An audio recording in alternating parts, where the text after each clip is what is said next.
যে পেসমেকার লাগাতে আধা ঘন্টা সময় লাগে, 4.5 ঘন্টায় সেই পেসমেকার লাগানো হয়েছে। এখনো তিনি এভার কেয়ার হাসপাতালে ডাক্তারদের নিবিড় পর্যবেক্ষণে আছেন। ডাক্তার সাহেবরা স্পষ্ট বলে দিয়েছেন আমরা উন্নত চিকিৎসা দিতে ব্যর্থ। আমেরিকা থেকে ডাক্তার আনা হয়েছে, আমেরিকার ডাক্তার বলেছেন আমি এসেছি কিন্তু আমার হাসপাতালের যে টেকনোলজি, সেই টেকনোলজি তো আমি নিয়ে আসতে পারবো না। অতএব ওনাকে উন্নত চিকিৎসা দিতে হলে আমেরিকায় নিয়ে যেতে হবে, অথবা ইংল্যান্ডে নিয়ে যেতে হবে, অথবা জার্মানিতে নিয়ে যেতে হবে। সরকারের কথা হলো আমরা তাকে মুক্তি দেব না। কেন মুক্তি দেবেন না?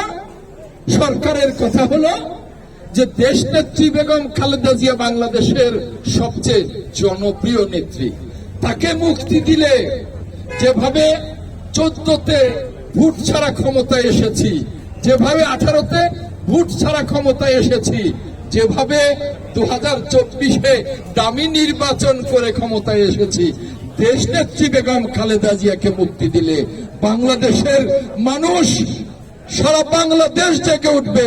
আমাদের ওইভাবে আর ক্ষমতায় থাকা সম্ভব না, তাই আমরা দেশনেত্রীকে মুক্তি দেব না। সরকারের কথা হলো যে আমরা তাকে বিদেশ যেতে দেব না, উন্নত চিকিৎসা নিতে দেব না। তিল তিল করে তিনি মৃত্যুর দিকে এগিয়ে যাচ্ছেন। বাংলাদেশের 18 কোটি মানুষ তার জন্য দোয়া করছে। বাংলাদেশের 18 কোটি মানুষের হৃদয়ে রক্তক্ষরণ হচ্ছে, কিন্তু দেশনেত্রী মুক্তি পাচ্ছে না।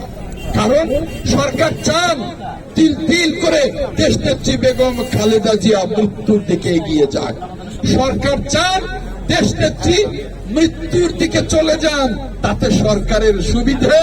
কারণ সরকার যাতে করে যেন তেন ভাবে তার ফ্যাসিবাদকে টিকিয়ে রাখতে পারে, তার দানবীয় শাসনকে দীর্ঘায়িত করতে পারে।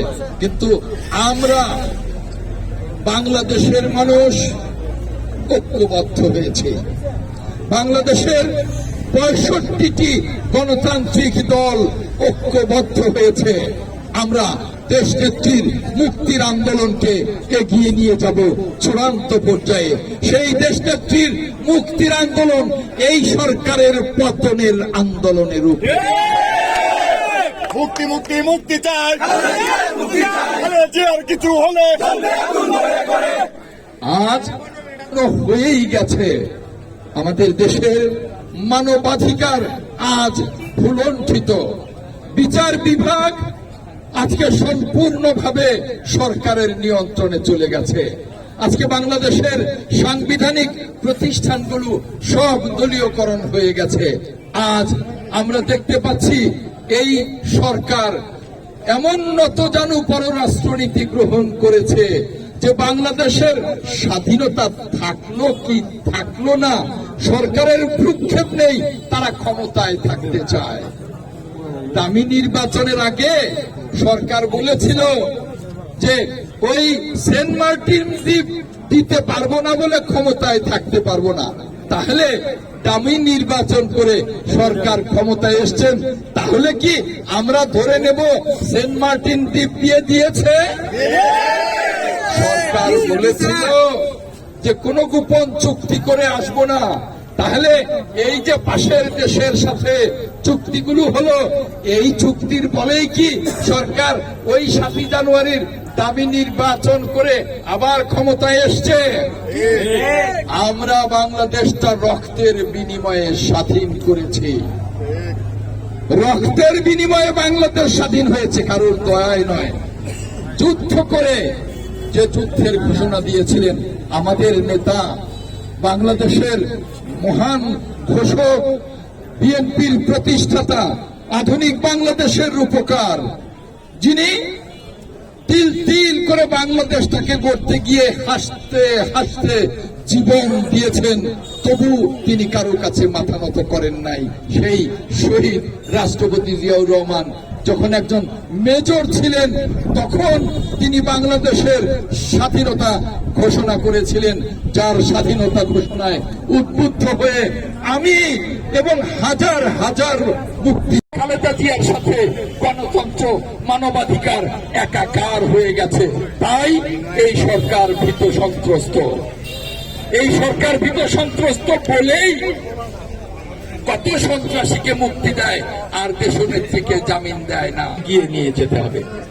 দেশনেত্রী বেগম খালেদা জিয়ার মুক্তির আন্দোলনে এগিয়ে নিলেই এই দেশের মুক্তি হবে ইনশাল্লাহ। ইনশাল্লাহ হতাশ হওয়ার কোনো কারণ নেই, ভয়ের কোনো কারণ নেই। আপনারা মনে রাখবেন, জনতা একদিন আপনাদের এই কারণে এই নেত্রকোনার অনেক উপজেলা, অনেক ইউনিয়ন বন্যায় ডুবে গেছে, অনেকে আসতে পারেন নাই। তাই আমি বন্যা পীড়িত মানুষদের পাশে আপনাদের দাঁড়াবার অনুরোধ জানিয়ে সকল যারা বন্যা পীড়িত তারা এই অবস্থা থেকে নিজেদেরকে রক্ষা করুক। যারা অতি বন্যা পীড়িত, যাদের ঘরে খাবার নেই, যাদের পানি নেই, যাদের ঔষধ নেই, আপনারা বিএনপির নেতা কর্মীরা তাদের পাশে দাঁড়াবেন। আমি এই আহ্বান জানিয়ে আজকে দেশনেত্রীর মুক্তির আন্দোলনে নেত্রকোনাবাসীকে ঐক্যবদ্ধ হওয়ার আহ্বান জানিয়ে সারা বাংলাদেশের 64টা জেলা যেমনি ভাবে জেগে উঠেছে, তেমনি নেত্রকোনাবাসীও দেশনেত্রীর মুক্তির আন্দোলনে জেগে উঠবে। এই কথা বলে আপনাদের সকলকে অনেক অনেক ধন্যবাদ জানিয়ে আমি আমার বক্তব্য শেষ করছি। আল্লাহ হাফেজ। বাংলাদেশ জিন্দাবাদ, বাংলাদেশ জাতীয়তাবাদী দল জিন্দাবাদ, জিন্দাবাদ। শহীদ জিয়া ওমর হোক, দেশনেত্রী বেগম খালেদা জিয়া জিন্দাবাদ, দেশনায়ক